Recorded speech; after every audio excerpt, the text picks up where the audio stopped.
మీ అందమైన ప్రయాణం ప్రారంభించండి. 49 మీ తల్లిదండ్రులు కావాలనే కలలను సాకారం చేయడానికి సహాయపడుతుంది. నమస్తే, వెల్కమ్ టు సుమన్ టీవీ. నేను పద్మిని. ప్రస్తుతంతో పాటు ప్రముఖ ఆధ్యాత్మికవేత్త, ప్రముఖ న్యూమరాలజిస్ట్, లక్ష్మీ నరసింహస్వామి ఉపాసకురాలు శ్రీమతి స్రవంతి గారు మనతో పాటు ఉన్నారు. మాట్లాడదాం అక్క. నమస్తే అక్క. నమస్తే పద్మిని. అక్క, వైశాఖ శుక్లపక్ష ఏకాదశి వచ్చేస్తోంది. మోహిని ఏకాదశి. మోహిని అవతారంలో చాగంటి వారి మాటల్లో వినాలి. మోహినిని వర్ణించినటువంటి విధానం బాబా ఆడవాళ్ళకి అసూయగా అనిపిస్తుంది. అంత అందంగా వర్ణించారు. నిజంగా ఏమిటి అంత అందంగా ఉంటుందా మోహిని అనిపిస్తుంది. లేకపోతే అసురులు ఎలా మోహిస్తారు కదా. సరే, మోహిని ఏకాదశి వైశిష్ట్యం, అలాగే ఆ రోజుని ఎలా వినియోగించుకోవాలి, ఉపవాసం ఎప్పటి నుంచి మొదలుపెట్టి మళ్ళీ పారణ అంటే భోజనం ఎప్పుడు చెయ్యాలి, స్విచ్ వర్డ్స్ చాలా విశేషంగా మీరు చెప్తూ ఉంటారు కాబట్టి ఏ స్విచ్ వర్డ్ చదువుకోవాలి, ఇవన్నీ ఒక్కసారి మీ ద్వారా అక్క. మోహిని అవతారము అని మనం అనుకుంటే గనక భగవంతుడు ఎప్పుడు మనకి సహకరిస్తాడు, ఎలా ఉంటే మనకి సహకరిస్తాడు అనేది మనకు అర్థమవుతుంది. ఇక్కడ రాక్షసులు దేవతలు ఇద్దరూ కూడా సమానంగా వాళ్ళ ఎఫర్ట్స్ అన్ని పెట్టి అమృతాన్ని తీసుకొస్తారు బయటికి. అయినా సరే స్వామి దేవతలకి ఎందుకు మొగ్గు చూపాడు, రాక్షసులకి ఎందుకు మొగ్గు చూపలేదు అని అంటే అక్కడ ఎప్పుడు కూడా స్వార్థం అనేది వాళ్ళ మనసుల్లో ఉండడము, అలాగే దైవము అని అంటే మేము తను సమానమే అని అనుకోవడము, అవునా కాదా, ఇలాంటివన్నీ అంటే అహంకార పూరితము. ఒక్కసారి వరం వచ్చేదాకా చాలా నిష్టగా ఉంటారు. వరం వచ్చింది అంటే చాలు ఇక ఆ దైవం వెనకే పడతారు. ముందు సరే నీ మీద టెస్ట్ చేస్తాం కదా ముందు అని చెప్పి, అవునా కదా. భస్మాసురుడు.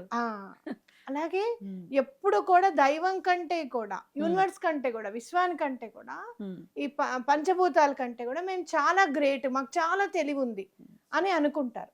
కాబట్టి రాక్షసులు మనుషులు అంటే దైవము రాక్షసత్వము, దైవత్వము రాక్షసత్వం అనేది ఇక్కడ చూసుకుంటే కలియుగంలో చూసుకుంటే మనలో కూడా సరి సమానంగా ఉంటుంది. అయితే మనలో ఉన్న రాక్షసుడు చాలా ఎక్కువ ఎఫర్ట్స్ పెడతాడు ఇంకా, అవునా కాదా. వాళ్ళ మాకు తెలుసండి, అదే మీరు అనుకున్నంత గొప్ప వాళ్ళు ఏం కాదే, రోజు మాట్లాడుతూనే ఉంటాం మేము వాళ్ళతోనూ, మాకు అలా ఎప్పుడు అనిపించలేదే, వింటాం మేము. అలా మాట్లాడుతూ ఉంటాం. ఎవరి గురించి అన్నా గొప్ప చెప్తూ ఉంటే భరించలేము. లేదు అంటే బలానా చోట ఇది తక్కువకు దొరుకుతుందండి, ఇక్కడ ఇది కొనకండి అని చెప్పి మనకు అవసరం ఉన్నా లేకపోయినా చెప్తూ ఉంటాం అనమాట, అవునా కాదా. కరెక్ట్. కాబట్టి దైవత్వము అనేది ఏంటి అంటే ఎప్పుడూ కూడా ఒబీడియంట్గా ఉండడము, ధర్మానికి కట్టుబడి ఉండడము. ఎవరైనా సరే తప్పు చేస్తూ ఉంటే మీరు ఇది తప్పు చేస్తున్నారు అండి అని చెప్పి నోరు విప్పి మాట్లాడటము, వీటన్నిటికీ ఇలాంటి లక్షణాలు కనుక మనకు ఉంటే కనుక తప్పకుండా అమృతం అనేది భగవంతుడు మనకు అందిస్తాడు అనేది మనం సారాంశంగా తీసుకోవాలి. ఒకటి. రెండు, దీన్ని చూస్తే నాకు అనిపిస్తుంది, అబ్బా కొంచెం తాగేదాకా రాహుకేతువులు ఎందుకురా భగవంతుడు గుర్తించలేదు, మన కోసమే చూడు అక్కడ కూడా మన కుండలిలో కూర్చోడానికి ఆయన వదిలేశాడు. పక్షపాతి కాదు అని ఖచ్చితంగా ఆయన పక్షపాతి ఏం కాదు కదా, గ్రహించాడు, వచ్చి కూర్చున్నాడు, తాగేశాడు అమృతాన్ని. అదే రాహు మోహన్లో పడలేదక్క. ఏం అతనే మాయావి, కానీ ఆయన మాత్రం లొంగలేదు. అంటే మనం ఇక్కడ ఇంకోటి కూడా నువ్వు చెప్తుంటే నాకు అనిపించింది, వైన్ షాప్ బట్టి ఆల్కహాల్ తీసుకొట్టా. అవును, వైన్ షాప్స్ ఎవరికి అసాధ్యం. కోలా most of the wine shops owners alcohol అసలు ముట్టుకోరు. మరి వాడే తాగి అమ్మితే ఎలాగా, ఇంకేం మిగలదుగా. అట్లా మనం చూస్తే అంటే ఏదైతే మనం వాళ్ళు చెడు చేయమంటున్నారు అని అంటే ప్రేరేపితమయ్యి చేయకూడదు, ఇన్ఫ్లుయెన్స్ అవ్వకూడదు అనేది మనం తెలుసుకోవాలి. కాబట్టి ఇక్కడ చూసుకుంటే ఇంకా మరి మోహిని ఏకాదశి నాడు గనక మరి ఇంత మంచి వైశిష్ట్యత ఉంది కదా మరి, కాబట్టి మోహిని ఏకాదశి నాడు చేస్తే గనక ఎంత కష్టమో పడ్డామంటే అసలు మాకు చాలా ఇబ్బందులుగా ఉంది, మేము చాలా కష్టపడుతున్నాము, ఫ్రూట్స్ రాలేదు అనుకున్నప్పుడు ఈ ఏకాదశి నాడు గనక మనం చేస్తే అమృతం లాగా ఫ్రూట్స్ మనకి అందజేస్తాడు భగవంతుడు, తీసుకొచ్చి మనకి ఇస్తాడు. చాలా కష్టపడుతున్నావు కదా, ఈ ఒక్కరోజు చేసినా పర్వాలేదు, మేము చాలా రోజుల నుంచి అనుకుంటున్నామండి ఏకాదశి వ్రతం చేద్దాం అనుకుంటున్నాం, మాకు అవ్వట్లేదు అంటే ఈ ఒక్కరోజు చేసినా పర్వాలేదు, ఎందుకంటే వైశాఖ మాసం కాబట్టి. ఓకేనా. అలా చేసుకుంటూ మరి ఏం చేయాలి మరి అని అంటే ఉపవాసం కంపల్సరీగా ఉండాలి. మేము బీపీ పేషెంట్స్ అండి, డయాబెటీస్ ఉందండి మాకు అని అంటే కనుక కనీసం పళ్ళు తినో లేకపోతే పాలు తాగో, మజ్జిగ మళ్ళీ తాగకూడదు, అవును. పాలు తాగో మీరు చేయొచ్చు అనమాట. మరి ఇంకా మనసు ప్రశాంతంగా ఉంచుకోవడం అనేది చాలా ఇంపార్టెంట్ ఈ రోజున. ఈరోజు. వాళ్ళు ఇలా వీళ్ళు ఇలా ఈ మాట్లాడుకోవడము, నీ గురించి వీళ్ళు ఇలా చెప్పారు అని అంటే నేను ఎంత చేశానో తెలుసా వాళ్ళకి, నా గురించి వాళ్ళు ఎందుకు అలా మాట్లాడుతున్నారు అని మనం మనసు పాడు చేసుకుంటాం.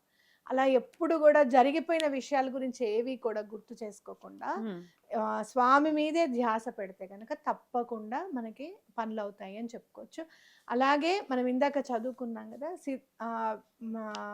శ్రీ సూక్తంలో చదువుకుంటాం, సిద్ధిర్లక్ష్మి, మోక్షలక్ష్మి, జయలక్ష్మి అని చదువుకుంటూ ఉంటాం. అవునక్క. అమ్మవారివి ఎటువంటి పరిస్థితుల్లోనూ సిద్ధిస్తుంది అమ్మవారికి కనుక మనం పూజ చేసుకుంటే అని తెలుసుకోవచ్చు. కాబట్టి శ్రీ సూక్తము అనేది తప్పకుండా చదువుకోండి. అలాగే విష్ణు సహస్రనామము తప్పకుండా చదువుకోండి అని చెప్పుకోవచ్చు. అద్భుతం, అద్భుతం, చాలా చక్కగా తెలియజేశారు. అయితే దశమి నుంచి కూడా, దశమి రాత్రి కూడా ఉపవాసం, అంటే టిఫిన్ తిని ఉండాలి అనేది వింటూ ఉంటాం. అవును, అన్నం తినకూడదు. అన్నం తినకూడదు. ముందు రోజు నుంచే ప్రిపరేషన్స్ అన్నమాట. అర్థమైందా? ముందు రోజు నుంచే ప్రిపేర్ చేసుకొని అన్నం తినకుండా ఏదైనా టిఫిన్ తినేసి పడుకోవడం. ఆదివారం రాత్రి నుంచే, తర్వాత సోమవారం అంతా తలంటి పోసుకొని ఉపవాసం ఉండి ఆ రోజు నెక్స్ట్ డే పారణ చేయాలన్నమాట. నెక్స్ట్ డే ఎప్పుడు తినాలి? 8:25 లోపల తినేయాలి, భోంచేసేయాలి. అంటే పొద్దున్నే అబౌట్ 5:30కి లేచేస్తే ఇల్లు తుడిచేసేసుకొని వంట చేసేసుకొని స్వామివారికి నివేదన పెట్టి చేసుకోవచ్చు. ఎవరైనా దానం చేస్తే చాలా మంచిది. ఎవరికన్నా మనకు ఉన్న దాంట్లో ఇస్తే చాలా మంచిది. ఎవరికండి మాకు ఎక్కడ మేము ఎవరికి ఇవ్వాలండి అని అనుకుంటే కనుక క్రితం రోజు తెచ్చుకున్న పళ్ళు ఉంటాయి కదా, అరటి పళ్ళు పూజకు తెచ్చుకున్నవి, చక్కగా ఒక డజన్ పళ్ళు కొంటే చాలు. అవునా కదా? నలుగురికి కడుపు నింపినట్టు వాళ్ళం అవుతాం. అవునా? చక్కగా పనమ్మాయి కూడా ఇవ్వచ్చు, తప్పేమీ లేదు. లేదండి మేము పాలు తీసుకొచ్చుకుంటాం కదా మనం పొద్దున్నే వెళ్ళి, అలా వెళ్ళినప్పుడు ఎవరైనా కనపడితే అక్కడికక్కడే కొని కూడా ఇవ్వచ్చు అన్నమాట. దానానికి ప్రత్యేకమైన ఎప్పుడైనా సరే ఏకాదశి నాడు గనక ఉపవాసం ఉంటే ద్వాదశి నాడు మనం దానం చేసిన తర్వాత మనం తింటే చాలా మంచిది ఫలితం. ఏకాదశి నాడు చేసిన దానం కంటే ద్వాదశి నాడు చేసిన దానం మరింత ఫలితాన్ని ఇస్తుంది అని చెప్పుకోవచ్చు. రైట్. అయితే ప్రతి ఏకాదశికి కూడా స్విచ్ వర్డ్స్ చెప్పటం మాకు తెలిసినటువంటి విషయమే. మరి ఈ ఏకాదశికి ఏ స్విచ్ వర్డ్ చదువుకోమంటారు? ఏదైనా సరే పుణ్యము అనేది మన దగ్గర ఉండాలి, పరిడవిల్లాలి అని అంటే కూడా స్వామివారి అనుగ్రహం మనకు ఉండాలి. మన దగ్గరికి వచ్చింది, ఇప్పుడు మనం చేసుకుంటున్నాం, చక్కగా పూజ చేసుకున్నాము, విష్ణు సహస్రనామం చదువుకున్నాము, ఇవన్నీ ఉన్నాయి. ఆ పుణ్యం అంతా మన దగ్గర ఉండాలి, వృద్ధి పొందాలి. వృద్ధి పొందాలి అని అంటే గనక ఆయన అనుగ్రహం తప్పకుండా ఉండాలి. విధాత్రే విధాత్రే విధాత్రే అనుకుంటే గనక ఈ switch word, Vedic switch word చాలా బాగా పనిచేస్తుంది, వృద్ధి పొందుతుంది అనమాట. ఏదైనా కొంచెం ఎంత ఉంటే అంత అవుతుంది మనకి. కాబట్టి మంచితనాన్ని నింపుకొని ధర్మమైన మార్గంలో మనం నడుస్తూ అది చక్కగా పరిడవిల్లేటట్టు చూసుకోవడం మన బాధ్యత. అద్భుతం, చాలా చక్కగా తెలియజేశారు. వచ్చేటటువంటి ఏ ఏకాదశిని కూడా వదలకుండా ప్రతి ఒక్కరూ గనక చేసుకుంటే అది ఇచ్చేటటువంటి ఫలితం అమోఘం. ప్రతి ఒక్కరు కూడా అలా చేసుకోవాలని మనస్ఫూర్తిగా మనవి చేస్తూ కృతజ్ఞతలక్క. నమస్తే అక్క.